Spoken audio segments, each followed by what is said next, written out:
కాళేశ్వరం మీద ఇటీవల ఒక డిస్కషన్ మళ్ళీ నిరంతరం జరుగుతున్నది. అనామలీస్ ఉన్నది అక్కడ అని ఒక వచ్చింది అది. దాని అంటే టెక్నికల్‌గా ఈ మధ్య సర్వే జరిగింది గదా! లాస్ట్ 3, 4 మంత్స్ చాలా సంస్థలు సర్వే చేశాయి. అంటే బహుశా ఈ 2, 3 సంవత్సరాల నుంచి దాన్ని యూజ్ చేయకపోవడం కావచ్చు. వాడకపోవడం కావచ్చు. రిపేర్లు చేయకపోవడం కావచ్చు. ఇప్పుడు అది బ్లాస్ట్ అయినా, డ్యామేజ్ అయినా డిస్టర్బ్ అయింది స్ట్రక్చర్. స్ట్రక్చర్ డిస్టర్బ్ అయినప్పుడు దాన్ని రిపేర్ చేయకపోతే ఏమవుతుంది? ఇప్పుడు నువ్వు ఒక నీ బెడ్‌రూమ్‌కి ఒక బీటలొచ్చినాయి. ఓ 3 ఏళ్ల దాకా దాన్ని అట్లే వదిలేసినావు అనుకో, ఫర్దర్‌గా డ్యామేజ్‌లు ఉంటదా? ఉండయా? కొనసాగుతూనే ఉంటది అది. ఉంటది గదా! రెండోదేందంటే ఫర్దర్‌గా లక్షల క్యూసెక్కుల వరద పోతూనే ఉన్నది గదా! పోయినప్పుడు అవి పెద్దగా అయితాయి గదా! ముట్టుకోకపోతే. ఆ రకంగా వచ్చినాయే తప్ప అది పర్టిక్యులర్ అక్టోబర్ 21, 2023 నాడు అవన్నీ ఉన్నాయని చెప్పడానికి లేదు. ఆ డిస్టర్బెన్స్ ఏదైతే జరిగిందో అది బ్లాస్ట్ అని నేను 100% నమ్ముతా. ఇంజినీర్లు వాళ్ళ టెక్నికల్ వాటి వల్ల ఫెయిల్ అయిందని వాళ్ళు అనుకుంటారు. ఎవరు ఏమనుకున్నా ఒక డిస్టర్బెన్స్ జరిగినప్పుడు ఫర్దర్‌గా చాలా డ్యామేజెస్ వస్తుంటాయి. ఆ రకంగా వచ్చినాయని నేను అనుకుంటున్నా. కానీ నాకు ఆశ్చర్యం ఏందంటే ప్రజలు కూడా ఆలోచించాలి. ఒక మహా ప్రాజెక్టును కట్టడానికి 3 సంవత్సరాలు పడితే, ఆ ప్రాజెక్ట్‌ల చిన్న లోపం జరిగితే దాన్ని వెతికి పట్టుకోవడానికి 3 ఏళ్ళు సరిపోలేదా ఈ ప్రభుత్వానికి? కామన్ సెన్స్‌కి వచ్చాను నేను అడిగేది. అన్ని సర్వేలు చేసి బలంగా దాన్ని నిర్మాణం చేయగలిగాడు కదా! 7 బ్యారేజీలు కట్టాడు కేసీఆర్. అందులో ఒకటి ఎల్లంపల్లి కొంత పూర్తయింది. గేట్లు పెట్టాడు. బట్ 6 బ్యారేజీలు అయితే జీరో నుంచి స్క్రాచ్ నుంచి కట్టాడు కదా! 3 సంవత్సరాల్లో అన్ని బ్యారేజీలు కట్టగలిగినప్పుడు 3 సంవత్సరాల్లో లోపం ఎక్కడుందని వెతికి పట్టుకోలేకపోయారే. ఈ రోజు వరకు కూడా ధైర్యంగా ఈ పొరపాటు వల్ల మేడిగడ్డ ఇట్లా డ్యామేజ్ అయిందని చెప్పగలిగిన మొనగాడు ఏ ఇంజనీర్ లేడు, ఏ సంస్థ లేదు, ఎన్‌డీఎస్ఏ లేదు, స్టేట్ డ్యామ్ సేఫ్టీ అథారిటీ లేదు, ఎవరూ లేరు. మరి వస్తున్న వార్తలన్నీ ఏమిటి? అంటే ఏది చెప్పలేదు ఇప్పటిదాకా. మీరు రైట్ టు ఇన్ఫర్మేషన్ కింద అడగండి. మేడిగడ్డ ఎందుకు కూలిందని. ఇంకా పరిశోధనే. ఎన్‌డీఎస్ఏ రిపోర్ట్‌లో కూడా ఏం రాసింది? లోతుగా అధ్యయనం చేయండి. జియో వాళ్ళని అంటే భూగర్భ నిపుణులు ఎవరైతే ఉన్నారో వాళ్ళని తీసుకొచ్చి ఎన్‌జీఆర్ఐ నుంచి, పూణే నుంచి, రూర్కీ నుంచి ఇట్లా చెప్పారు తప్ప ఎన్‌డీఎస్ఏ స్పష్టంగా చెప్పలే ఇక్కడ ఇది ఈ కారణం వల్ల కుంగిందని. ఇప్పటికి కూడా చెప్పలేదు. పోనీ అది బ్లాస్ట్ అని చెప్పడానికి కూడా ఎఫ్ఐఆర్లు ఉన్నాయి, ఈ ఫస్ట్ ఇన్ఫర్మేషన్ రిపోర్ట్ ఉంది. బట్ దాని మీద కూడా ఎంక్వైరీ చేయట్లేదు. పోనీ ఈ లోపాల వల్ల కుంగిందని చెప్పడానికి దాని మీద కూడా ఎంక్వైరీ చేయట్లేదు. అన్నీ రాజకీయ క్రీడలో భాగమైపోయింది మేడిగడ్డ. కానీ 2 అంటే 2 పిల్లల మధ్య భాగంలో నీళ్లు ఉన్నాయి. నీటి బుంగలు వచ్చినాయి అక్కడ.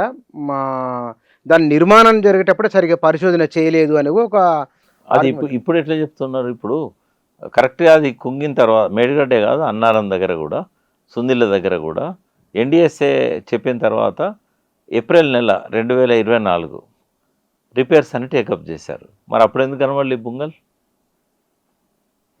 అప్పుడు గ్రౌటింగ్ చేశారు. మళ్ళీ ఎట్లా కనబడ్డాయి ఇప్పుడు? ఈ మధ్య ఉన్న కేసీఆర్ పోయి గేట్లు ఆన్ చేసిండా, ఆఫ్ చేసిండా? అంటే అప్పుడైతే పరిశోధన అన్ని జరిగి ఏం లేదని చెప్పి డిసైడ్ చేశారు. చేసిన తర్వాత కూడా ఎన్‌డీఎస్ఏ దాన్ని పెండింగ్లో పెట్టింది. ఒక భయం అపోహతోని ముందు ముందు ఇట్లా జరుగుద్దేమో అని. మరి అప్పుడు కనబడిన బుంగలు ఇప్పుడు ఎందుకు కనబడుతున్నాయి అంటున్నాను నేను. అంటే పరిశోధనలు తేలిందేమో మరి నెమ్మదిగా. అప్పుడు కూడా చేశారు కదా పరిశోధనలు. చేసే కదా గ్రౌటింగ్ చేసింది, 2 గుడిపేసింది. ఆయన రిటైర్డ్ అయి ఉన్నాడు. వస్తాడేమో అడగండి ఈఎన్సీ అనిల్ కుమార్ గారు. ఆయన అది తొందరగా రిపేర్ చేయాలని పట్టుదలతో ఆయన గ్రౌటింగ్ చేస్తే ఆయనకు పనిష్మెంట్ ఇచ్చారు. ఆ బాధ్యతలను తొలగించారు. పని తొందరగా చేశానుక పని చేసినందుకు. ఇది పెద్ద కుట్ర. పోలవరంలో స్టోరేజ్ పెరిగేదాకా కాళేశ్వరంలో నీళ్ళు ఆపరు ఇక్కడ కూడా.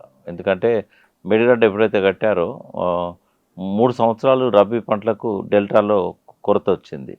క్రాప్ హాలిడే ఇచ్చుకున్నారు, క్రాప్ తగ్గించుకున్నారు, పంటలు ఎండిపోతున్నాయని మేడిగడ్డ వల్ల మాకు నష్టం జరుగుతుందని ప్రెస్ మీట్లు పెట్టారు. మీరు ధవళేశ్వరం ఆనికట్ట అని చెప్పి వికీపీడియా పోతే అందులో ఇవన్నీ కనబడతాయి. మేడిగడ్డ కట్టడం వల్ల వాళ్ళు ఎంత సఫర్ అయినలు. నేను అందుకే బలంగా నమ్ముతున్నా అది బ్లాస్ట్ అని చెప్పి. సరే ఏది ఎట్లున్నా కూడా కాళేశ్వరం అర్థం కావాలంటే మీ ద్వారా నేను ప్రజలకు కానీ మేధావులకు కానీ విజ్ఞప్తి చేస్తున్నా. వాళ్ళు 57 సంవత్సరాలు 500 మైళ్ళ గోదావరి నది మీద తెలంగాణలో శ్రీరామ్ సాగర్ నుంచి రాజమండ్రి ధవళేశ్వరం దాకా ఒక్క బ్యారేజ్ ఎందుకు కట్టలేదో సమాధానం వాళ్ళు తెలుసుకోగలిగితే కాళేశ్వరం అర్థమవుతుంది. లేకుంటే పంచపాండవులు మన 5 గుడ్డి వాళ్ళు ఒక ఏనుగులాగా అయిపోతుంది అది. కానీ ఇక్కడ మీరు అనే దాంట్లో ప్రాణహిత నది ఒకటైతే కిందికి పోయినాక మనకు శబరి నది ఉంది. ఉన్నది. శబరి నదిలో పుష్కలంగా నీళ్లు ఉంటాయి. ఆ నీళ్ళే సరిపోతాయి మాకు, ప్రాణహిత నీళ్ళు మాకు అవసరం లేదు, ఇంద్రావతి ప్రాణహిత ఎక్కువ ఇట్లాగో ఎక్కువైపోతాయి అవి, కాళేశ్వరానికి మాకు సంబంధం లేదు, అనవసరమైన చర్చ చేస్తున్నాను ఒక ఆర్గ్యుమెంట్ అక్కడి నుంచి వస్తున్నది. మరి ఎందుకు కట్టలేదు? 57 సంవత్సరాలు బ్యారేజ్లు ఎందుకు కట్టలేదు? వాళ్ళ సమాధానం చెప్పానండి. ఎడ్డిగుడ్డి తెలంగాణ కాదు ఇది. అలా మాలాంటి వాళ్ళం అసలే ఎడ్డిగుడ్డి వాళ్ళం కాదు. వాళ్ళకి నేను సమాధానం ఏంటంటే, శబరి పైన అది ఎక్కడ పుడుతుందో వాళ్ళకి తెలుసా? ఈశాన్య ఋతుపవనాలు ఎప్పుడు వస్తాయో తెలుసా వాళ్ళకు? సెప్టెంబర్. అక్కడ వర్షాలు పడేది, దాని క్యాచ్మెంట్ ఏరియా ఒరిస్సా, విశాఖపట్నం, సీలేరు, ఎగువ సీలేరు, దిగువ సీలేరు, ఆ ప్రాంతం అంతా వర్షాలు పడేది ఎప్పుడు? ఈశాన్య ఋతుపవనాలు అవి. మనది నైరుతి ఋతుపవనాలు. మనకు జూన్లో మృగశిర కార్తె ప్రవేశించిన తర్వాత మనకు వర్షాలు స్టార్ట్ అవుతాయి. వాళ్ళకు నాట్లు వేసుకోవడానికి మన నీళ్లు కావాలి. ఈశాన్య ఋతుపవనాల ద్వారా వచ్చే నీళ్లు స్టోరేజ్ లేక, శబరి కింద స్టోరేజ్ లేదు, అన్ని సముద్రంలోకి పోతాయి. సముద్రంలో పోయే నీళ్లను ఒక 2% 3% కాలువలకు మళ్ళించుకుంటారు. అవి 2-3 నెలలు వర్షాలు పడి నవంబర్ కల్లా అయిపోతాయి. అవి సెప్టెంబర్, అక్టోబర్, నవంబర్. వాళ్ళ క్రాప్స్ ఎప్పుడు వస్తాయి? సెకండ్ క్రాప్ రబీ పంటలు ఎప్పుడు వస్తాయి? సంక్రాంతికి వస్తాయి. మరి డిసెంబర్, జనవరిలో ఎక్కడి నుంచి వస్తాయి నీళ్ళు? అంటే ఖరీఫ్లో నాట్లకు నీళ్లు ఉండవు, తెలంగాణ నీళ్లు కావాలి. రబీలో ఆ చివరి తడలోకి నీళ్లు ఉండవు. పూట చేతికి వచ్చే సమయానికి ఈశాన్య ఋతుపవనాలు ఆగిపోతాయి. శబరి కాడ స్టోరేజ్ ఎక్కడది? మీరు అన్నట్టు శబరిలో వరదలు వస్తాయి, కానీ స్టోరేజ్ ఎక్కడుంది చెప్పండి నాకు. ఎక్కడన్నా ఒక 2 TMCలు ఆపుకోవడానికి స్టోరేజ్ ఉందా? లేదు. డైరెక్ట్ ఇప్పుడు పెడితే పోలవరం అంతే, వేరే మార్గం. పోలవరం ఇంకా కాలే కదా. ఇంకా కాలేదు. అందుకే మన దరిద్రానికి కారణం ఏంటంటే అర్ధర్ కాటన్. అప్పుడే కనుక స్టోరేజ్ ఆయన ఏదైనా ఆలోచించి, నిజాం కదా ఆలోచించినట్టుగా వేరే దేశాలలో ఎక్కడైనా టెక్నాలజీ ఉంటే తెచ్చి ఆ ధవళేశ్వరం ఆనకట్ట మంచిగా బ్యారేజ్ లాగా కాకుండా దాన్ని డ్యామ్ లాగా కట్టి ఉంటే ఈ దరిద్రం ఉండకపోయేది మనకు. ఈ సమైక్య రాష్ట్రం వాళ్ళు అడగపోయేటోళ్ళు. ఈ దరిద్రానికి కారణమే నీళ్లు. ఆ నీళ్లు మనకు దక్కకుండా వాళ్ళకి తీసుకుపోవడానికే నిజాం ఉన్నప్పుడు 1942లో నవాబ్ అలీ నవాజ్ జంగ్ 9 ప్రాజెక్టులు రూపకల్పన చేశాడు కృష్ణా గోదావరి నదుల మీద. 4 ఏమో కృష్ణా బేసిన్లో, 5 ఏమో గోదావరి బేసిన్లో. ఈ ప్రాజెక్టులు కట్టుకుంటే మనకు నీళ్లు రావు, నోట్లే మన్నే. ఎందుకంటే అక్కడ విజయవాడ దగ్గర కృష్ణా బ్యారేజ్ దగ్గర 2 TMC ఉంది, గోదావరి దగ్గర 2 TMC ఉంది ధవళేశ్వరం దగ్గర.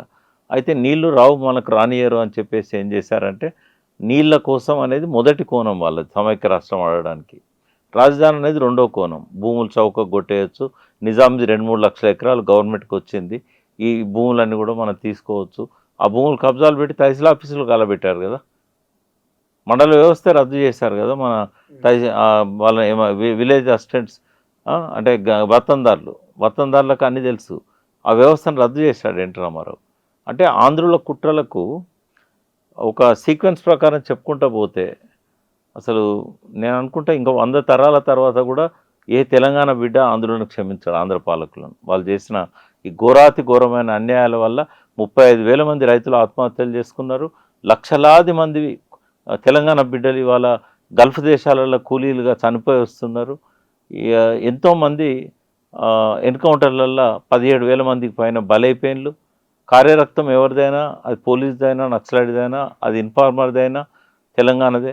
కాబట్టి వేలాది మంది చావులకు, హత్యలకు,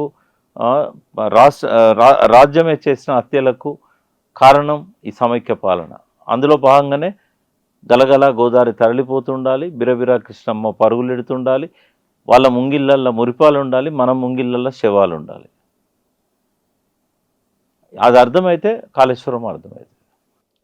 అంటే ఈ మీడియాలో ఉన్న కొన్ని సంస్థలు కావచ్చు, కొంతమంది వ్యక్తులు కావచ్చు, మేధావులుగా చెల్లమనే వాళ్ళు కావచ్చు, లోతుగా అర్థం చేసుకోవట్లేదు కాళేశ్వరాన్ని. కాళేశ్వరం అనేది ఒక లిఫ్ట్ ఇరిగేషన్ ప్రాజెక్ట్ కాదు, అది multi level lift irrigation project, multi sources water availability ఉన్న ప్రాజెక్ట్ అది. ఇప్పుడు మీ కల్వకుర్తి ఎత్తిపోతుల పథకం ఉంది. కల్వకుర్తి కింద ఎంత లిఫ్ట్ చేస్తారో లెక్క ఉంటుంది, ఎన్ని రోజులు పంటలకు నీళ్ళు ఇస్తారో లెక్క ఉంటుంది, ఎంత కరెంటు కాలుతుందో లెక్క ఉంటుంది. వేరే సోర్స్ లేదు కల్వకుర్తి ఆయకట్టుకు లిఫ్ట్ తప్ప. కానీ కాళేశ్వరానికి there are multiple sources. First Medigadda Kannepalli దగ్గర పంపులు ఆన్ చేయకుండానే పంటలు పండడానికి అవకాశం ఉంది. ఎందుకంటే పైనుంచి వచ్చే వాటర్ శ్రీరామ్ సాగర్ నుంచి వరద కాలువ ద్వారా మిడ్ మానేర్ పోతుంది. ఆయకట్టు స్టార్ట్ అయ్యేది మిడ్ మానేర్లో. మిడ్ మానేర్కు నేరుగా గ్రావిటీతో నీళ్ళని తీసుకుపోవడానికి అవకాశం ఉంది. అక్కడ నీళ్ళు తగ్గినప్పుడు ఎల్లంపల్లి నుంచి 2 టన్నెల ద్వారా రోజుకు 2 టీఎంసీలు తీసుకుపోవడానికి అవకాశం ఉంది. అక్కడ మాత్రం 2 లిఫ్ట్లు అదనంగా యాడ్ చేయాలి, నందిమేడారం, గాయత్రి. ఈ 2 ఫెయిల్ అయినప్పుడే కాళేశ్వరంలో నీళ్ళని లిఫ్ట్ చేస్తారు. అదొక స్టాప్ గ్యాప్ అరేంజ్మెంట్ మాత్రమే.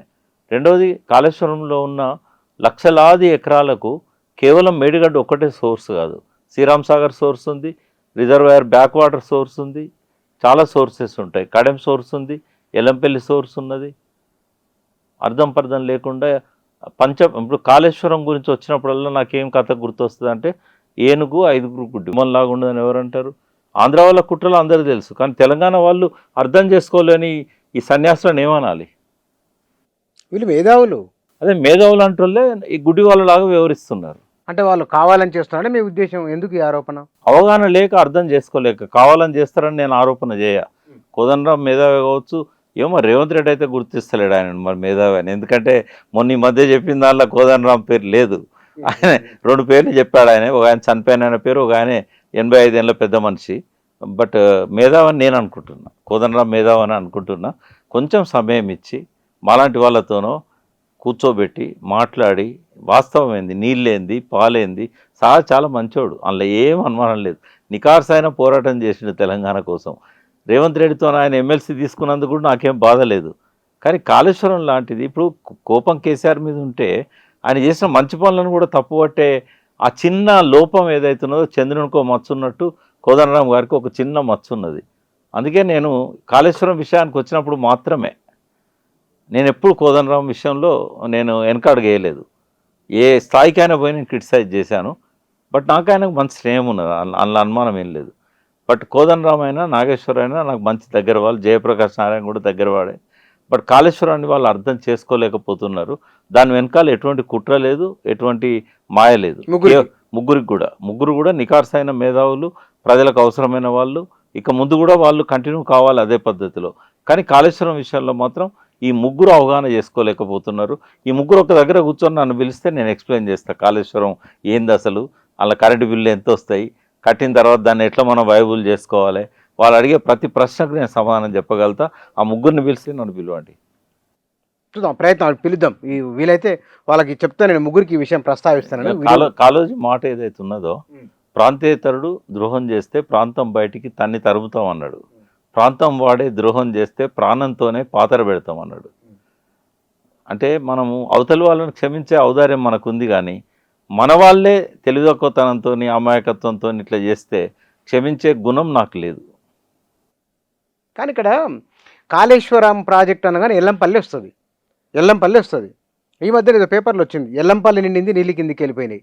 మనం నీళ్లు పైనుంచి ఎత్తిపోసినాం, మేడిగడ్డ, అన్నారం, సుందిల్లా, ఎల్లంపల్లి, మళ్ళీ ఎల్లంపల్లి డోలు ఎత్తినాం. కాబట్టి కాళేశ్వరం అనేది ఇది ప్రయోగం విఫలం. ఇప్పుడు మన ఇళ్ళల్లో హైదరాబాద్లో కానీ ఇక్కడ సంపులు ఉంటాయి కింద. ఏం చేస్తామంటే నల్ల వస్తుందో రాదో అని చెప్పి నింపి పెట్టుకుంటాం. తెల్లారి నల్ల వస్తుంది, వరద పోతూనే ఉంటుంది కదా. కాళేశ్వరం అనేది అటువంటిదే. ఏంటంటే మనం టు బి సేఫ్ సైడ్ కోసం ఒక 8 టీఎంసీలు నింపి పెట్టుకుంటాం. వరద వచ్చినప్పుడు ఆ 8 టీఎంసీలు పోతాయి.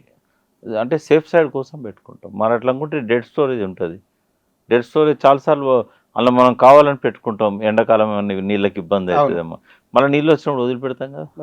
అట్లాంటిదే అది సహజం. అది ఎప్పుడైతే ఇంకోటి కాళేశ్వరంలో చాలామంది గుర్తించని ఒక గొప్ప ఆలోచన కేసీఆర్ది ఏంటంటే, నది మొత్తాన్ని ఎక్కడి నుంచి, నిర్మల్ దగ్గర నుంచి మనుగూరు దాకా నది మొత్తాన్ని రిజర్వాయర్గా మార్చాడు ఆయన.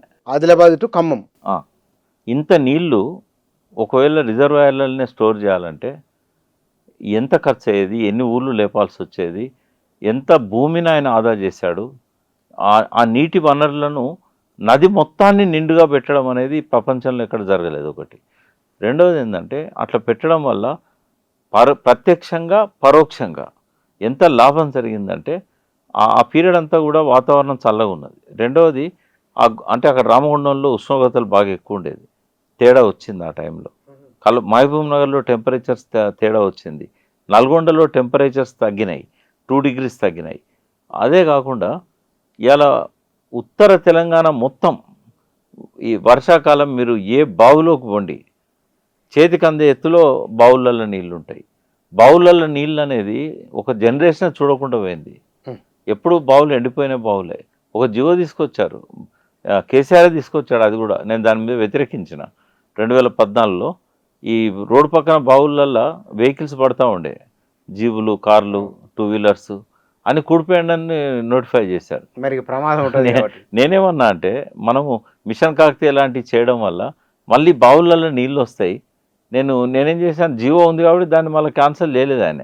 కానీ ఇరిగేషన్ ఇంజనీర్లకు అందరికీ చెప్పిన, ఈ పిచ్చి పని చేయకండి, మీరు ఏది కూల్చొద్దు, ఏ పాడుబడ్డ బాయిని కూడా మీరు కూలగొట్టకండి. ఊళ్ళల్లో పోయి చెప్పిన, నేను పద్మాదేవేందర్ రెడ్డి ఊరికి పోయి కూడా చెప్పిన, ఈ బావులను మీరు పూడ్చొద్దు, ఈ బావులే రేపు మనకు చేతికందే ఎత్తులో నీళ్ళని ఇస్తాయి, మీరు నమ్మండి అని చెప్పాను.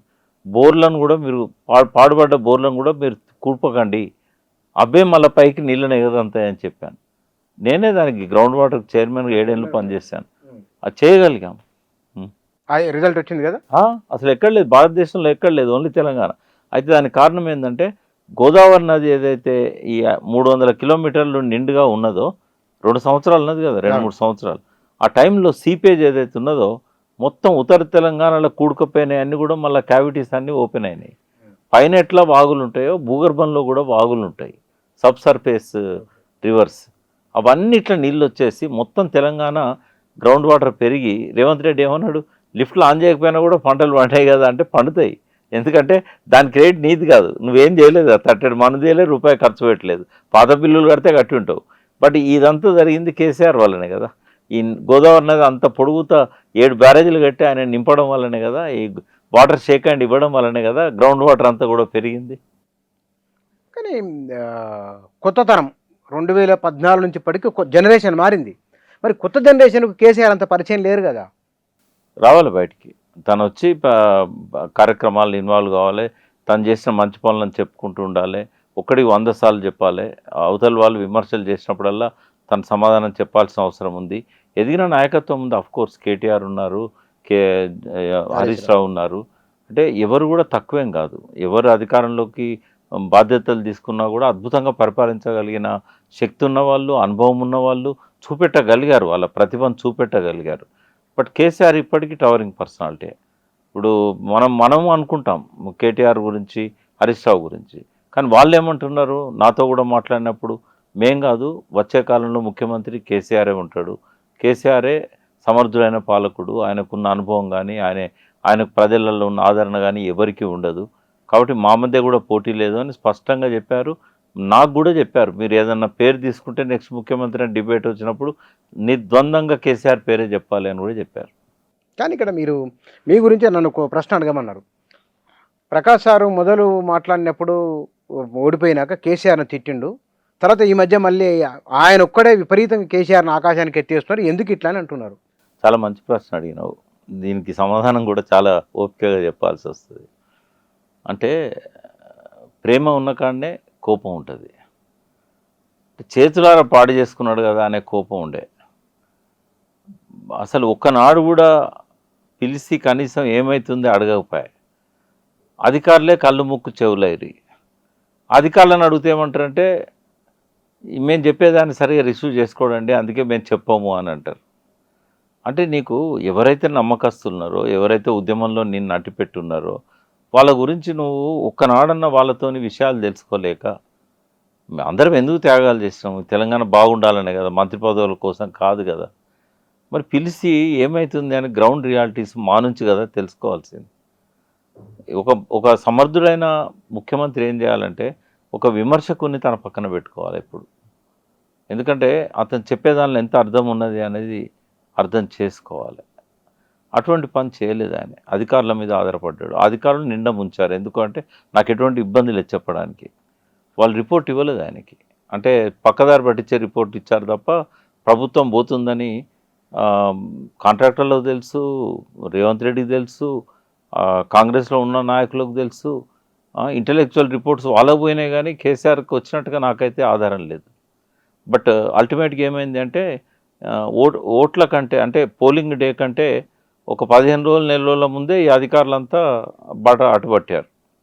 జరగబోతున్న పరిణామాలన్నీ కూడా వాళ్ళకి చెప్పడము, అవసరమైతే కొంతమందితో వాళ్ళకు డబ్బులు ఇప్పించడం, ఇవి కాన్ఫిడెన్షియల్గా నేను సాక్ష్యాలు ఇవ్వలేను కానీ నాకు వచ్చిన ఇన్ఫర్మేషన్ అది. పెద్ద పెద్ద ఆఫీసర్స్ కూడా అటువైపు దారి మళ్ళారు, కాంట్రాక్టర్స్ కూడా అటే దారి మళ్ళారు. అంటే వాళ్ళకి అందరికీ తెలుసు కానీ ఆయనకు తెలియలేదు ప్రభుత్వం పోతున్నదని. తెలియలేదు అని చెప్పడానికి ఆఖరి సాక్షిని కూడా నేనే. ఎందుకంటే లాస్ట్ మీటింగ్ కంటే 96వ మీటింగ్ భూపాలపల్లిలో అయింది, 95వ మీటింగ్ ములుగులో అయింది. ఆ రోజు కూడా నేను అడిగినాను కనీసం 60 సీట్లు వస్తాయా అంటే 60 కాదు 70కి పైన వస్తాయి మనకు అన్నాడు. అటువంటి అనుమానమే అక్కర్లేదు అన్నాడు. నేను ఒక మాట ఏం చెప్పానంటే హెలికాప్టర్లో కూర్చొని ఇక లేవబోతున్నప్పుడు మీ ఉపన్యాసాలలో ఎందుకో ప్రజలు కోరుకున్న ఆన్సర్స్ రాలేదు, మీరు పోయి ప్రెస్ మీట్ పెట్టండి. మోడీ గారి మీద ఎట్లయితే 2 గంటలు, అమిత్ షా మీద 2 గంటలు మాట్లాడినలో ఈ ఎవరైతే ప్రజలు ఎక్స్పెక్ట్ చేసినలో 95 మీటింగ్లలో ఆ ఆన్సర్స్ మీ దగ్గర రాలేదు. కాబట్టి ఉపన్యాసాలతో ఓట్లు వచ్చే పరిస్థితి అయితే లేదు. ప్రజల లోపల ఉన్న ఈ కాళేశ్వరం ఇష్యూ కావచ్చు, అవినీతి ఇష్యూ కావచ్చు, నిరుద్యోగ సమస్య గురించి కావచ్చు, మీరు బలంగా చెప్పగలుగుతారు. అన్నీ చేసి కూడా చెప్పుకోలేని పరిస్థితిలో మనం ఉన్నాం. ఒక 2 అవర్స్ మీరు ప్రెస్ మీట్ పెట్టి మొత్తం పటాపంచలు చేయండి అని అంటే ఉన్న ఒక్కరోజు అవకాశాన్ని ఆయన నా మాట మీదకి వెళ్ళి ప్రెస్ మీట్ కాల్ఫర్ చేశాడు. కానీ లాస్ట్ మినిట్లో 3 గంటల ముందు రద్దు చేసుకున్నాడు. ఆ ఒక్క ప్రెస్ మీట్ అయినా బాగుండేది. లేదు కాళేశ్వరం అప్పుడు ఆయనే బాధ్యత కలిగిన ఇరిగేషన్ మినిస్టర్గా, ఆయనే ఇరిగేషన్ మినిస్టరు, ఆయనే ముఖ్యమంత్రి. ఆయన హెలికాప్టర్లో పోయి ఎఫ్ఐఆర్ కాపీ చేతిలో పట్టుకొని ఎవడో వీడిని నేను వదిలిపెట్టాను, పండబెట్టి తొక్కుతాను, లేకపోతే ఆయన భాషలో ఏదైనా ఒక మాట చెప్పి ఇంత నీచమైన పని చేస్తారా అని దాన్ని ఆ రకంగా కనుక ఆయన నేను దీని మీద ఎంక్వైరీ చేస్తాను, 3 నెలల్లో తిరిగి కడతాను అని ఒక అష్యూరెన్స్ ఇచ్చుంటే ఆయనే ముఖ్యమంత్రి వాళ్ళు. అంటే శిశుపాలుని తప్పులు 100 అయినాకనే కదా శిరచ్ఛేదం జరిగింది. నేను అనేది ఏంటంటే ఒక్కొక్కటి కేసీఆర్ ఓటమికి కారణమైనవి. రెండవది ఏంటంటే కర్ణుడి చావుకు 100 కారణాలు అన్నట్టుగా నాకు ఒక్కొక్కటి రాసుకుంటూ పోతే 26 కారణాలు వచ్చినాక నిద్ర వచ్చింది. ఇక వద్దులే ఇక రాయడం ఎందుకు అంటే 26 తప్పులు చేశాడు ఆయన. 26 అవకాశాలను దేవుడు ఇచ్చాడు ఆయనకి మళ్ళీ ముఖ్యమంత్రి కావడానికి. 26 ఎటువంటి అంటే ఏ ఒక్కటి జాగ్రత్త పడ్డా అధికారంలోకి వచ్చేవాడు. 26 నుంచి పైకి చెప్పండి ఒక 4-5. ఆయనకే చెప్తాను నేను. చెడును చెవిలో చెప్పమన్నారు, మంచిని మైక్లో చెప్పమన్నారు. నువ్వు మంచి మైక్ పెడితే నేను ఎట్లా చెప్తాను అంటే చాలా చాలా కారణాలు ఉన్నాయి. ఆయనకు తెలుసు అవన్నీ. ఇప్పుడు ఓడిపోయిన తర్వాత అన్నీ తెలిసినాయి. మరి నేను చెప్పలే. అయితే ఇంత కోపం ఉన్నప్పుడు తిట్లు రావా? తిట్లు వచ్చినంత మాత్రాన కన్న తండ్రిని కూడా తిడతాం కదా మనం, అన్నం కూడా తిడతాం కదా, అంత మాత్రాన అవి బూతులు కాదు కదా. రేవంత్ రెడ్డి తిట్లకు నా తిట్లకు తేడా లేదా? చాలా.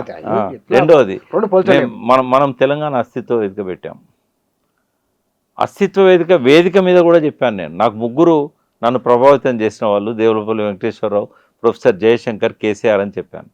రెండవది ఈ ఆన్సర్ ఇంకా కొంచెం ప్రొలాంగ్ చేయాలన్నది. తెలంగాణ వాదులు ఉత్త ఆవేశపరులు కానీ మంచివాళ్ళు అని దాశరథి రంగాచార్య కామెంట్. ఈ ఆవేశము దురాలోచనతో కాదు కానీ దూరాలోచన లేక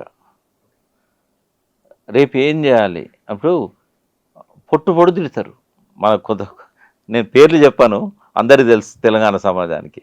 ఓ 2 ఛానళ్ళు ఉన్నాయి, ఓ 2-3 వ్యక్తులు ఉన్నారు. పొద్దున్న లేస్తే ఛానళ్ళల్లో పొట్టు తిడతారు. అప్పుడు కేసీఆర్ తిట్టింది, ఇప్పుడు రేవంత్ రెడ్డిని తిడుతున్నారు. అంటే ఇట్లా తిట్టి వీళ్ళని పలచన చేస్తున్నారు.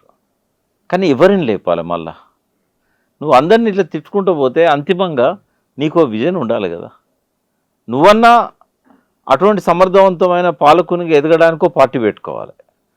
లేదు అనంటే ఎవరైతే బాగుంటుంది తెలంగాణ అవసరాలకు, తెలంగాణ ప్రజలకు, తెలంగాణ అభివృద్ధికి, తెలంగాణ సంక్షేమానికి అని ఒక విజన్ నీ లోపల ఉండాలి. నువ్వు అందరినీ తిట్టుకుంటూ పోతే నీ వల్ల సమాజానికి ఏం లాభం అని నేను అడుగుతున్నా. నీ ఛానళ్ళ వల్ల ఏం లాభం, నీ అరుపుల వల్ల ఏం లాభం, నీ తిట్ల వల్ల ఏం లాభం? అప్పుడు ఆయనను తిట్టి ఆ ప్రజల లోపల పలచన చేస్తారు, ఇప్పుడు ఈయనను తిట్టి ప్రజల లోపల పలచన చేస్తారు. రేపు ఇంకెవడు వస్తాడో వాడిని తిడతారు మీరు. ఈ తిట్ల పురాణమేనా మనకు తెలంగాణ ఎట్లా బాగుపడాలి, భవిష్యత్తు ఎట్లుంటుంది? ఇప్పుడు ఏ పాలకుడు కూడా శ్రీకృష్ణ భగవానుడు కాదు, ధర్మరాజు కాదు. అందరి లోపల మచ్చలు ఉంటాయి. ఉన్న దానిలో బెస్ట్ ఏరుకోవాలి కదా. ఎవరికి తెలంగాణ బిడ్డల పట్ల ప్రేమ ఉంది, ఎవరి తెలంగాణ పట్ల అవగాహన ఉంది, ఆ కోణం ఒక్కటే కేసీఆర్ను కానీ ఆ పార్టీని కానీ వాళ్ళు చేసిన విధానాలను కానీ డిఫెండ్ చేయడానికి కారణమవుతున్నది. నాకు అందరిని తిట్టుకుంటూ పోయే వాళ్ళలో నేను ఉండను. రెండవది ఏంటంటే నేను నికార్సైన తెలంగాణవాదిగానే ఉంటా తప్ప రాబోయే రోజుల్లో కూడా ఏ పదవి ఆశించకుండా తెలంగాణకి ఏది మంచిదో, ఎవరు మంచి చేస్తారో వాళ్ళని సపోర్ట్ చేస్తుంటాం. ఏమన్నా వాళ్ళు తప్పులు చేస్తే నేను ఎప్పుడూ వెనకాడలే. చైర్మన్ ఉన్నప్పుడు మాట్లాడినా పరుష పదాలు కాకుండా కొంచెం మామూలు పదాలల్లో అప్పుడు కూడా మందలించాం. పునరాలోచించాల్సి ఉంటుంది, ఇది సరైందో కాదు పరిశీలించాల్సి ఉంటుంది, ఈ భాష మాట్లాడినాం. ఇప్పుడు కూడా ఆ మందలింపులు నా నుంచి ఎప్పటికీ వస్తూనే ఉన్నాయి. వాళ్ళు చేసే తప్పులను నేనేమి దాచట్లేదు.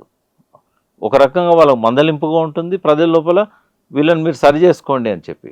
నేను ఒక వీడియోలో ఎక్కడనో ఒకడ ఇట్లా అన్నా, ఈ పార్టీ ప్రక్షాళన కావాలి, ఈ పార్టీకి నాయకత్వం కావాలి, ఎంతమంది ఉన్నా కూడా వీళ్ళు మళ్ళీ తిరిగి దాన్ని అంటే పార్టీలలో బలహీనంగా ఉన్న పార్టీ ఏంటంటే క్యాడర్ ఉండి బలహీనంగా ఉండి, ఇప్పుడు ఒక రంగా చెప్పాలంటే టీఆర్ఎస్ కంటే బలమైన పార్టీ దక్షిణ భారతదేశంలో కాదు, ఉత్తర భారతదేశంలో కూడా లేదు. ఎందుకంటే అసలు ఆ పార్టీ కార్యాలయమే భారతదేశంలో ఏ పార్టీకి లేని కార్యాలయం అంతా ఉందాగా తలమానికంగా ఉంటుంది. అటువంటి కార్యాలయాన్ని మళ్ళీ ఎవరు కట్టలేదు, కట్టరు. తెలంగాణ భవన్. రెండవది 33 జిల్లాలలో పార్టీ కార్యాలయాల ఆఫీసులు ఏ పార్టీకి లేవు. 1500 కోట్ల రూపాయల బ్యాంక్ రిజర్వ్ ఫండ్ ఉన్న పార్టీ ప్రాంతీయ పార్టీలలో ఏది లేదు. జాతీయ పార్టీలలో బీజేపీ తర్వాత నెక్స్ట్ అంత ఫండింగ్ ఉన్న పార్టీ బీఆర్ఎస్. 60 లక్షల మంది సభ్యత్వం ఉన్న పార్టీ బీఆర్ఎస్. అన్ని గ్రామాలల్లో, అన్ని మండలాలల్లో, అన్ని పట్టణాలల్లో, అన్ని స్థాయిలల్లో నాయకత్వం కోసం పోటీ పడే క్యాడర్ ఉన్నది, నికార్సైన ఉద్యమకారులు ఉన్నది బీఆర్ఎస్. ఇన్ని ఉండి ఆ పార్టీలో నాయకత్వాన్ని ప్రక్షాళన చేయకపోతే, ఆ పార్టీని సరైన పద్ధతిలో నిర్మాణం చేయలేకపోతే, ఉన్న శక్తులందరినీ కరెక్ట్గా వాడుకోకపోతే మళ్ళీ రేవంత్ రెడ్డి ముఖ్యమంత్రి అయ్యే అవకాశాలు ఉంటాయని చెప్పి ఒక హెచ్చరిక కూడా చేశాను అమెరికా పోయే ముందు. 50 రోజులు అది వైరల్ అయితేనే ఉన్నది ఇప్పటికీ కాంగ్రెస్ ఛానళ్ళల్లో. అంటే ఇది విమర్శన, ఇది బాగుపడాలి, మీరు జాగ్రత్త పడాలని చెప్పే హెచ్చరికనా ఇది? వాళ్ళు అట్లా అర్థం చేసుకుంటే నాది తప్పేం లేదు. నేను చెప్పదలుచుకున్నది నేను చెప్పాను. అంటే దాని వెనకాల ఒక ఆవేదన ఉంది, మళ్ళీ ప్రభుత్వం రావద్దు.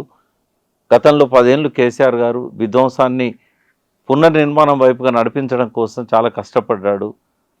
నేను ఛాలెంజ్ కూడా చేశాను, మీ ఛానల్లో చేశాను, అన్ని ఛానళ్ళల్లో చేశాను. 2 ఏళ్ల నుంచి 134 డిపార్ట్మెంట్స్ ఉంటాయి సెక్రటరియట్లో.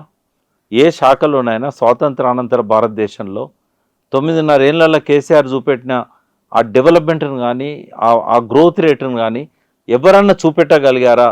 దమ్ముంటే ఛాలెంజ్కి రండి అని చెప్పాను 2 ఇయర్స్ కింద. రెండవది, ఇప్పుడు మీ ముందు కూడా చెప్తాను కేసీఆర్ ఏం చేసిండో. నేను ఎవరితో కంపేర్ చేస్తానో మీరు జాగ్రత్తగా గమనించండి. ఏ రాష్ట్ర ప్రయోజనాలైనా ఆర్థిక ప్రగతి మీద ఆధారపడి ఉంటాయి. ఏ సమర్థత ఉన్న పాలకుడైనా తన ప్రావీణ్యతను, నైపుణ్యాన్ని, ఆర్థిక వ్యవస్థను బలోపేతం చేయడం ద్వారా ప్రజలకు ఏమి ఇవ్వాలన్నా ఆర్థిక పురోగతి అవసరం కదా. ఆర్థిక ప్రగతిలో ప్రపంచంతో పోటీ పడ్డ వాళ్ళు ఎవరైనా ఉన్నారంటే that is KCR. Growth rate Trump ఎన్నడూ కూడా, ట్రంప్ కానీ అదివరకు ఉన్న అధ్యక్షుడు కానీ మళ్ళీ అంతకుముందు ఉన్న ట్రంప్ కానీ, మనకు 2014 నుంచి 23 మధ్యకాలాన్ని మనం తీసుకుందాం. ఆ 9.5 సంవత్సరాలల్లో అమెరికా గ్రోత్ రేటు 2%, ఒక సంవత్సరం 3.4%. ఏది జీడిపి. రష్యాది 1%, చైనాది 4 to 5%, భారతదేశంది 6.5% ఈ 10 ఏళ్ల కాలంలో. Andhra 10.5%, Telangana 12.5%. First 5 years 17.5% constant annual growth rate 5 years. ఒక సంవత్సరం 21%. ఒకప్పుడు చంద్రబాబు నాయుడు బిల్ క్లింటన్ తీసుకొచ్చిన టైంలో ఫాస్కల్ అనే ఒక వేరే కంట్రీ అధ్యక్షుడిని తీసుకొచ్చాడు. మీటింగ్లో ఆయన చాలా ఎమోషనల్గా మా స్టేట్ యొక్క గ్రోత్ రేటు 9.5 ఉంటుందని చెప్తే వెంటనే ఫాస్ట్గా లేసేమన్నాడు తెలుసా, ఇట్లా మాట్లాడితే మా దగ్గర జైల్లో పెడతారని చెప్పాడు. ఎందుకంటే ప్రపంచంలో ఎక్కడ కూడా గ్రోత్ రేటు సాధ్యం కాదు. మరి కేసీఆర్ ఒక రష్యా, ఒక చైనా, ఒక అమెరికా, ఒక మోడీ వీళ్ళందరినీ తలదన్నే విధంగా ఆ గ్రోత్ రేట్ ఎట్లా చూపెట్టగలిగాడు? ఏమి తెలియక ఏమంటారంటే విధ్వంసం చేశాడు. ఇప్పుడు ఎంత అధ్వాన్నమైందంటే ఈ మీడియాకు వచ్చే స్పోక్స్ పర్సన్స్ చూస్తే, ఎప్పుడన్నా పొరపాటున మీడియాలో కూర్చున్నప్పుడు వాళ్ళని తీసుకొచ్చి కూర్చోబెడితే ఒక్క క్షణం కూడా వాళ్ళ ముఖం చూడడానికి ఇష్టపడక మైకులు తీసేసుకొని వెళ్ళిపోతున్నాను నేను. అంటే ఏమి తెలియదు అన్నీ తెలిసినట్టుగా మాట్లాడతారు. అది ఏ విషయం అన్నా కానీ మీరు ఏ విషయంలో అయినా కనీసం బుర్రతో మాట్లాడే వాళ్ళు ఎవరైనా ఉన్నారా? బుద్ధి ఉండి మాట్లాడే వాళ్ళు ఎవరైనా ఉన్నారా? నేను అందరినట్టున్నా స్పోక్స్ పర్సన్స్ని. వెనకటి కాలంలో ఒక తులసిరెడ్డి ఉండేవాడు, ఆయన మొత్తం నోట్స్ అన్ని రాసుకొని వచ్చేది ఎగ్జామ్. ఓ రఘునందన్ ఉండేవాడు, ఇప్పుడు కూడా ఉన్నాడు. అంటే ఎవరన్నా అట్లా ప్రిపేర్ అయ్యి వచ్చేవాళ్ళు ఉన్నారా? ఎందుకు పోవాలి చర్చలకి? అంటే మనం మాట్లాడేటప్పుడు సమూజీ కాకపోయినా తెలుసుకోవడానికి ఇష్టపడేవాడైతే మనం చెప్పేది విని అర్థం చేసుకుంటారు. ఏంది అన్నీ తెలిసినట్టే కౌంటర్ చేస్తూ ఉంటారు, నీళ్ళ గురించి ఎంతో మేధావుల్లాగా మాట్లాడుతూ ఉంటారు. అంటే ఇట్లున్నది పరిస్థితి. ఏం చేస్తాం ఇక? అటువంటి వాళ్ళు కేసీఆర్ని తిట్టుడు కాకపోతే వాళ్ళు ఏం చేస్తారు? అంటే నేను ఆ తిట్లలో గొంతు కలపదలుచుకోలేదు. నేను మీ ఛానల్ ద్వారా కూడా మళ్ళీ నేను చెప్తున్నా, కేసీఆర్ అధికారంలోకి రావడానికి వ్యక్తిగతంగా, వేదిక తరఫున కాదు, వ్యక్తిగతంగా ఏం చేయాలనో అన్నీ చేస్తాను నేను. ఆయన నాకు ఏమి ఇవ్వాల్సిన అవసరం లేదు. ఆయన నేను పోయి పదవి అడుక్కోను, డబ్బులు అడుక్కోను, ఏది అడుక్కోను నేను. ఎందుకంటే ఈ తెలంగాణ బాగుపడాలంటే మళ్ళీ ఆయనే రావాలి. ఆయనకున్న ప్రేమ కానీ, ఆయన చాలా తప్పులు చేశాడు. మళ్ళీ చెప్తున్నా, ఉద్యమకారుల విషయంలో కావచ్చు, అన్ని విషయాలలో కూడా తప్పులు చేస్తున్నాడు. బట్ ఆయన తప్పులను పక్కకు పెడితే ఆయన చేసిన మంచి ముందు ప్రపంచంలో ఏ పాలకుడు నిలబడలేడు. ఆ విధ్వంసం నుంచి పునర్నిర్మాణం వైపు ఆయన ఏదైతే ఒక రోడ్ మ్యాప్ ఇచ్చాడో అది అసంపూర్ణంగా ఉంది. రేపు టీఆర్ఎస్ పార్టీ గెలిచిన తర్వాత అందరూ ఆయనను కాకుండా ఇంకో నాయకుడిని ముఖ్యమంత్రి చేయాలన్నా కూడా అది కరెక్ట్ నిర్ణయం కాదని చెప్పగలుగుతా. కేసీఆర్ అనుకున్న లక్ష్యాలు పూర్తి కావడానికి ప్రతి ఎకరానికి తెలంగాణలో సాగునీరు రావాలి, 1,35,00,000 ఎకరాలు సస్యశ్యామలం కావాలి. అది నా స్వప్నం అని ఏదైతే 1,00,00,000 ఎకరాల మాగాణం అని చెప్పిండో దానికి 35,00,000 ఎకరాలు యాడ్ చేశాడు. తర్వాత ఆ 1,35,00,000 మాగాణం సస్యశ్యామలం అయ్యేదాకా కేసీఆర్ ఉండాలి. ఆయనకున్న ఆ ప్రేమ ఇంకెవరిలో నేను చూడలేదు తెలంగాణలో. అది ఉద్యమంతో వచ్చింది, అంతకుముందు ఉన్నదని నేను అనుకోను. అది ఉద్యమంతో వచ్చింది, అది ప్రజల ఆకాంక్షల నుంచి వచ్చింది, ప్రజల త్యాగాల నుంచి వచ్చింది, యువకుల బలిదానాల నుంచి వచ్చింది. అటువంటి పాలకుని తెలంగాణ ఎప్పటికీ స్మరించుకుంటుంది. ఈ మధ్య ఒక ఆలోచన అస్తిత్వ వేదికది, ప్రొఫెసర్ జయశంకర్ పేరుతో ఒక దినోత్సవాన్ని జరుపుకోవాలి తెలంగాణ ప్రజలు గుర్తుండే విధంగా. ఎందుకంటే ఇవాళ రేపు రాజకీయ నాయకులు వాళ్ళ పిల్లలు వారసులు ఉంటే వాళ్ళ తల్లిదండ్రుల గురించి చెప్పుకుంటారు, కానీ ఆయనకు చెప్పుకోవడానికి తెలంగాణ ప్రజలుగా తప్ప ఇంకో మార్గం లేదు. అంటే దీనిపైన ఎట్లా ఉంటే బాగుంటుంది మీ సూచన? అంటే నేను అమెరికాలో ఉన్న సమయంలోనే చాలామంది నన్ను ఈ అస్తిత్వ వేదిక గురించి అడగడం మొదలుపెట్టారు. సరే పోగానే నేను అక్కడ దిగింది 15th జూన్, సార్ది 21 జూన్ నాడు అనే వర్ధంతి న్యూజెర్సీలో చాలా ఘనంగా చేశాం. అంతకుముందు అమెరికాలో జయశంకర్ గారి జయంతులు వర్ధంతులు పెద్ద ఎత్తున జరిపిన లేదు. సో అది ఎప్పుడైతే చేసినామో జయంతి కూడా చేయాలనే పట్టుదల పెరిగింది. ఎక్కడ చేద్దాం అనుకున్నప్పుడు జయశంకర్ గారి బాగా ఇష్టమైన ఆయన తమ్ముడు, మరదలు, వాళ్ళ పిల్లలు అక్కడే వాళ్ళ దగ్గరనే ఉండాలనుకున్నాడు ఆయన. ఈ తెలంగాణ ఉద్యమం మలదశ ఉద్యమంలో కేసీఆర్ లాంటి వాడు రాకపోతే ఆయన అక్కడ పోయి రెస్ట్ తీసుకునేవాడు. అయితే వాళ్ళు అట్లాంటాలో ఉంటారు, అక్కడే చేద్దామని చెప్పేసి ఒక నిర్ణయం తీసుకున్నాక సడన్గా మైండ్లోకి వచ్చిన ఆలోచన ఏంటంటే ఒక డే ఎందుకు చేయకూడదు జయశంకర్ సార్ కోసం. సో అస్తిత్వ వేదికలా చర్చలు జరిగినప్పుడు తెలంగాణ అస్తిత్వ దినంగా ఒక డేగా దాన్ని ఎందుకు చేయకూడదు అనే ఆలోచన వచ్చినప్పుడు దాన్ని అందరూ ఒప్పుకున్నారు. సో 5-6 ప్రపోజల్స్ వచ్చినాయి, అందులో అస్తిత్వ దినంగా జరపాలి. ఒకటేమో అది జయశంకర్ సార్ జీవితం అంతా కూడా తెలంగాణ అస్తిత్వం గురించి ఆయన పట్టించుకున్నంతగా, దాని మీద ఆయనే మాట్లాడినంతగా ఇంకెవరు మాట్లాడలే. రెండవది ఏంటంటే ఇవాళ ప్రమాదంలో పడ్డది మళ్ళీ తెలంగాణ. ఒకప్పుడు తెలంగాణ కోసం ఆయనే టీడీఎఫ్ సంస్థకు ఆడ నీరు పోసి ప్రతి సిటీ తిరిగి ఆ టీడీఎఫ్ను తెలంగాణ ఉద్యమానికి బలోపేతమైన వెన్నుముకగా నిలిపిండు ఆయన. ఇవాళ అస్తిత్వ సమస్య వచ్చింది.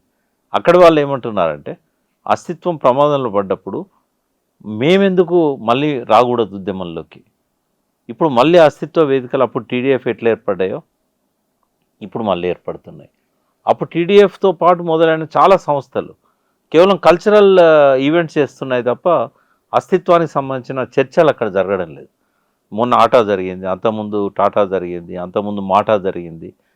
ఎక్కడ కూడా ఇంటలెక్చువల్ డిబేట్స్ కానీ ఈ పాలసీ మేకర్స్కి ఏదైనా గైడెన్స్ ఇచ్చే విధంగా కానీ వచ్చిన పొలిటీషియన్లతో ఒక అర్థవంతమైన చర్చలు కానీ అక్కడ జరపలేదు. సో ఆ వెలితి కనబడ్డది. కాబట్టి ఇవాళ తెలంగాణ అస్తిత్వ వేదిక రవీంద్ర భారతిలో ప్రారంభమైంది ఏప్రిల్ 19న. ఇది జాతీయ స్థాయి నుంచి అంతర్జాతీయ స్థాయికి కూడా పోయి ఎక్కడ తెలంగాణ బిడ్డలు ఉన్నా కూడా ఒక అస్తిత్వ వేదిక నిర్మాణాన్ని ఏర్పాటు చేసుకున్నప్పుడు దీన్ని ఒక డేగా ఎందుకు పిలవకూడదు, తెలంగాణ అస్తిత్వ దినంగా మనం ఎందుకు సెలబ్రేట్ చేసుకోకూడదు అని చెప్పి ఈ సంవత్సరం నుంచి అది మొదలవుతున్నది. ఈ సంవత్సరం అట్లాంటాలో చాలా పెద్ద ఎత్తున రేపు 6వ తారీఖున జయశంకర్ గారి జయంతి రోజున పెద్ద ఎత్తున అస్తిత్వ దినాన్ని వాళ్ళు సెలబ్రేట్ చేసుకుంటున్నారు. వచ్చే సంవత్సరం నుంచి ప్రతి ఆగస్ట్ 6th ఒక ప్రత్యేకమైన థీమ్ ఒకటి పెట్టుకొని అస్తిత్వానికి సంబంధించిన అనేక అంశాలు ఉంటాయి.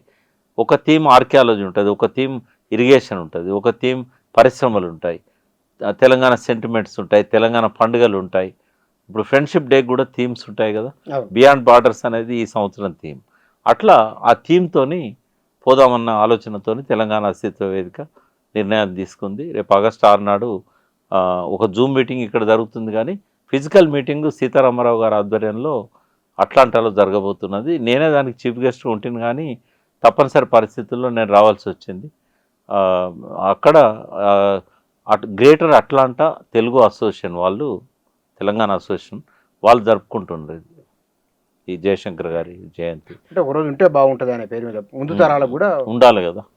మీరు అన్నట్టు పిల్లలు నరా లేరా అనేది ఆయన పెళ్ళే చేసుకోలేదు, కానీ వారసత్వం ఉంటే వాళ్ళు వర్ధంతులు ఇట్లా అంటే మాస్కాలు పెడతారు, పిల్లలు పెట్టేది మాస్కాలు పెడతారు.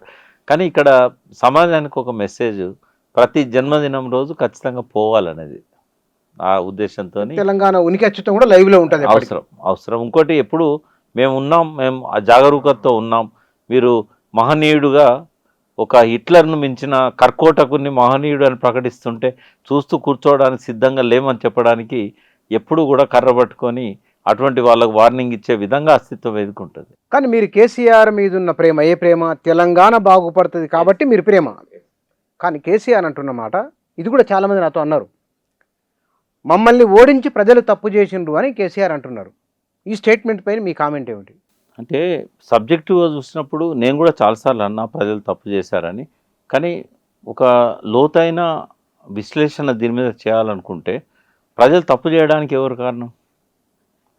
ప్రజలు తప్పు చేశారని అనుకున్నాను, నేను కూడా అనుకున్నా, ఆయన కూడా అనుకున్నాడు. ఎందుకు అంటే మన దిల్ సాఫ్ ఉంది, మనం ఏం కుట్రలు కల్మషాలు లేవు. కాకుంటే కొన్ని మనం పట్టించుకోకపోవడం వల్ల ప్రజల లోపల వ్యతిరేకత వచ్చింది. అయితే ఎవరైనా కూడా చేసింది చెప్పుకొని గెలుస్తారు కదా. అవును. మిమ్మల్ని అడుగుతాను, బీఆర్ఎస్ చేసిన పనులలో 9.5 సంవత్సరాల్లో వాళ్ళు ఎన్ని చెప్పుకోగలిగారు? ఒకటి కూడా చెప్పలేదు. చెప్పారు, కొన్ని కాళేశ్వరం అన్నారు, ఇంకోటి అన్నారు, అప్పుడు అది మాట్లాడలేకపోయారు. రెండవది సమకాలీన భారతదేశంలో ఉద్యోగాలు ఇచ్చిన వాళ్ళల్లో జనాభాతో కంపేర్ చేసినప్పుడు టాప్ పొజిషన్లో తెలంగాణ ఉంది, చెప్పుకోలేకపోయారు కదా. అట్లా ఎన్ని చెప్పుకోలేనివి ఉన్నాయి? చాలా ఉన్నాయి. అంటే అది అసమర్థత. ఇప్పుడు నువ్వు ప్రజలను కన్విన్స్ చేయాలి, ప్రజలకు ఇన్ఫర్మేషన్ ఇవ్వాలి, ప్రజలు గుర్తించేటట్టు చేయాలి. అది నువ్వు చేయలేక అతి విశ్వాసం చాలా ఉంది, అది ప్రజల మీదకి నెడితే ఎట్లా? తప్పు ప్రజలు చేయలేదు. నేను ఎప్పుడు అనేవాడిని, సూర్యుని మీద ఉమ్మేస్తే ముఖం మీద పడుతుంది. ప్రజలు అనేవాళ్ళు సూర్యుని లాంటి వాళ్ళు. నువ్వు అర్థం చేసుకోలేని విధంగా నీ ఉపన్యాసాలు ఉన్నాయి. నేను అందుకే లాస్ట్ మీటింగ్ రోజు చెప్పింది ఏంటంటే, ప్రజలకు అర్థం కావాలి, వాళ్ళ లోపల చాలా రకాల అనుమానాలు ఉన్నాయి, చాలా రకాల అపవాదులు ఉన్నాయి, అవన్నీ తొలగించడానికి ఒక ప్రెస్ మీట్ పెట్టండి అని చెప్పాము. పెట్టలేదు ఆయన. అంటే నిజంగానే చేసిన చెప్పుకొని ఉంటే టీఆర్ఎస్ మళ్ళీ అధికారంలోకి వచ్చేది. కానీ ఒక మాట మొన్న చిట్ చాట్లో మాట్లాడుతూ కేటీఆర్ ఎక్కడో అన్నాడు, అంటే కొన్నిసార్లు అంటే డే అంతా కూడా ఇప్పుడు అమెరికాలో పొద్దున 5 గంటలకు తెల్లారుతుంది ఈ సమ్మర్లో, 10 అయినా కూడా పొద్దు ఊకదు, 9కి చిటిచిటిలు ఆడుతూ ఉంటుంది ఎండ నైట్ రైట్ నా కూడా ఇప్పుడు కూడా ఎండాకాలం ఇప్పుడు సమ్మర్ అక్కడ అక్కడ అంటే విసుగొస్తుంది. ఇంకా ఏంటేందిరా రాత్రి కావాలి కదా, కాసేపు పడుకోవాలి కదా, మనం వెళ్తుంటే నిద్ర రాదు కదా, మెల్టోనిన్ రిలీజ్ కాదు. ఓకే. అందుకే నిరంతరంగా 9.5-10 ఏళ్ళు పరిపాలన చేసిన తర్వాత రెస్ట్ అనేది ఇవ్వాలి వాళ్ళకి. ఆ రెస్ట్ అనేది బీఆర్ఎస్కి వాళ్ళ దొరికింది. అందుకే ప్రశాంతంగా ఫామ్ హౌస్లో ఈజ్ టేకింగ్ రెస్ట్ రిలాక్స్డ్గా. ఆయన ఫామ్ హౌస్ నుంచే మళ్ళీ ముఖ్యమంత్రిగా రాజ్భవన్కి వచ్చినా ఆశ్చర్యం లేదు. ఇవాళ సిచ్యువేషన్ అట్లుంది.